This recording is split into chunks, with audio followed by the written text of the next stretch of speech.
meeting with the field, hearing from the students and professors, hearing what your experience was, is as important, if not more important, so that we make bottom-up policy decisions.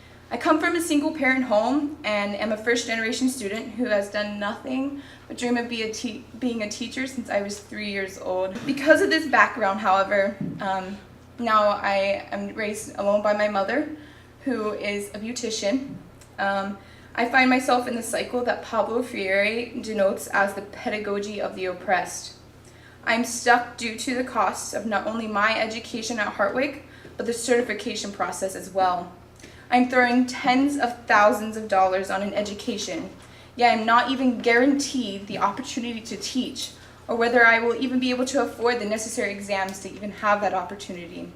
When will I submit a portfolio of over 30 pages of reflection and lesson planning and my future teaching career for only 3 days of instruction?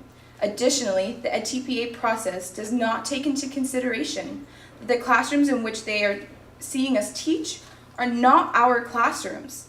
We are teaching in classrooms that belong to teachers who have established routines with their students, and it is not our place to disrupt such a routine in the 6 weeks we have with these students. The videos and lessons that are submitted are subjected to circumstances outside of our control, therefore not painting a true picture of the kind of teachers we will be. How can 20 minutes worth of videotaping show you the growth that I've undergone in the last 3 years? How can 20 minutes of videotaping show you the personal relationship I have with each and every single one of my students at Cooperstown? Or the amount of time I've spent on planning over the last months? How can 20 minutes show you all of the personality and baggage my students hold? How can 20 minutes show you the kind of teacher I am and will be? 20 minutes cannot capture this progress or my potential as a teacher. My biggest concern, however, is how the EdTPA has transformed my own education at Hartwick. Rather than spending 2 hours with my peers during our student teaching seminar each week talking about the students we have the privilege of working for approximately 6 weeks with, my professor now has to spend those 2 hours helping us get through the overwhelming amount of information and work that is required by the EdTPA. The certification process has switched the focus from my students, which are the core of why I want to be a teacher, to worrying about my own problems and workload. In college, I excelled. I maintained a 4.0 for 4 years, including as a freshman. That's a huge feat. It's not something easy. I put myself through so much stress. And then I got to EdTPA and I saw myself fail. I spent hours, and just thinking about it now makes me really upset. I spent hours crying with Betsy. I spent 2 hours one night on the phone with my parents telling them I couldn't be a teacher because I couldn't pass the EdTPA. And it's like Cheyenne and every other student here. Just look at me, I'm a mess, and I've passed. I passed at a mastery level, but that was not good enough because I was being forced to take a test to be told I could be a teacher. Now, I don't even want to teach here in the United States because I'm restricted.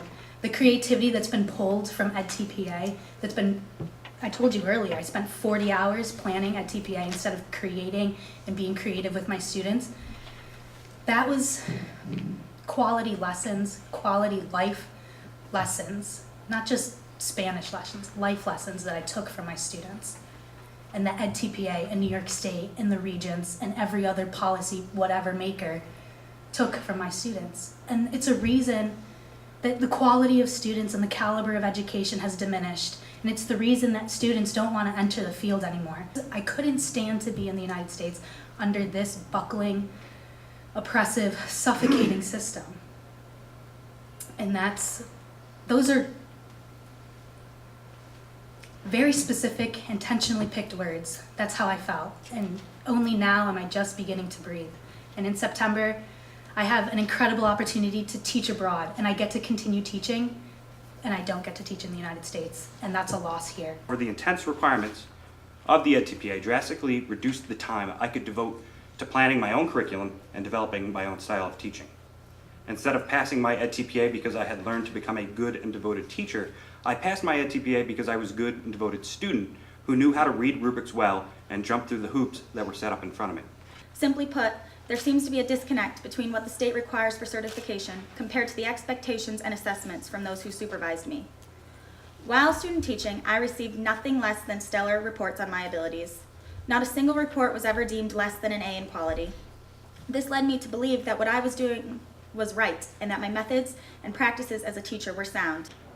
I do not take any of my involvements and commitments lightly, much like I do not take my education lightly, and I certainly did not take the EdTPA lightly. That's why it was with such disappointment, after all the hard work and effort that I had put in, that I learned that I failed the EdTPA, by 1 point no less. I was crushed and demoralized, to say the least. On top of that, due to some unfortunate events, I lost the funding that I thought I was receiving to help pay for these certification exams. Pleading with financial aid to please increase my loan amount to cover the cost of these exams left me nowhere. It was hard enough to afford the first time. Now finding the money to submit it again seems nearly impossible. When I look at the EdTPA, I do not think it's an appropriate way to grade teachers who are trying to teach for the first time in their careers. It's our first time in front of a class, and student teaching is the time for us to make mistakes and really learn from those who are experienced around us. Instead, I felt like I needed to put on a show and be something that I'm not so that I could try and impress the state. My failures in the classroom allowed me to grow as an educator, while my failure of the EdTPA has only discouraged me, cost me more money, and made me feel like I need to retailer my work to appease those who I don't know and who don't know me. It is disheartening to reflect on the fact that some of my friends dropped out of the education program so close to the finish line because of this assessment, and that because of this assessment, colleges in New York State are having a hard time recruiting quality teachers into education programs and keeping these educators in New York State upon graduation. Pre-service teachers deserve to be assessed fairly, authentically, and at the local level, and not a for-profit company like Pearson. In this state, our teacher certification policies have had a direct impact on the number of students selecting to enter the profession. As an associate professor of education teaching our student teaching seminar this semester at Hartwick College, I've witnessed my students' student teaching experience being hijacked by the EdTPA. As you are aware, with a high number of veteran teachers selecting retirement or early retirement and a lack of new teachers entering the field, combined with an exodus of pre-service teachers leaving New York after program completion, we're poised to face a significant teacher shortage in the future. At Hartwick, we typically have 15 to 20 students student teaching in the spring. We have a small program. This year we have 7. And I just feel like right now, the EdTPA has stressed me out more than anything that I've had to do in my 4 years at Hartwick. And in the process, somebody else said it, EdTPA took over my student teaching. I've been offered a job early on this year to be a special education teacher in the middle school. Well, because of this testing and because of the EdTPA, there's been too much for me to juggle, which is actually something I don't think I've ever said before in my life. There's too much for me to juggle, too much for me to handle. I couldn't do it.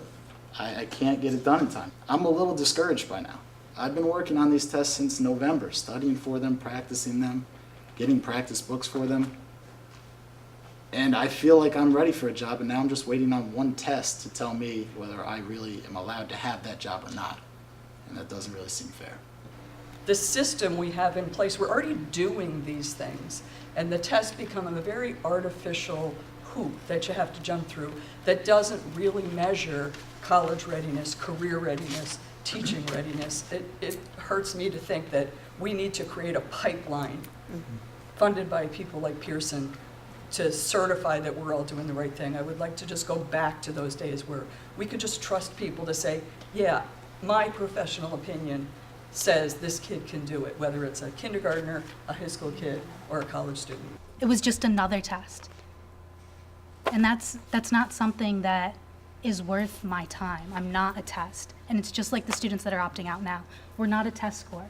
That's not a statistic that any student cares about, but we're being forced to care about that because New York State is putting that on us.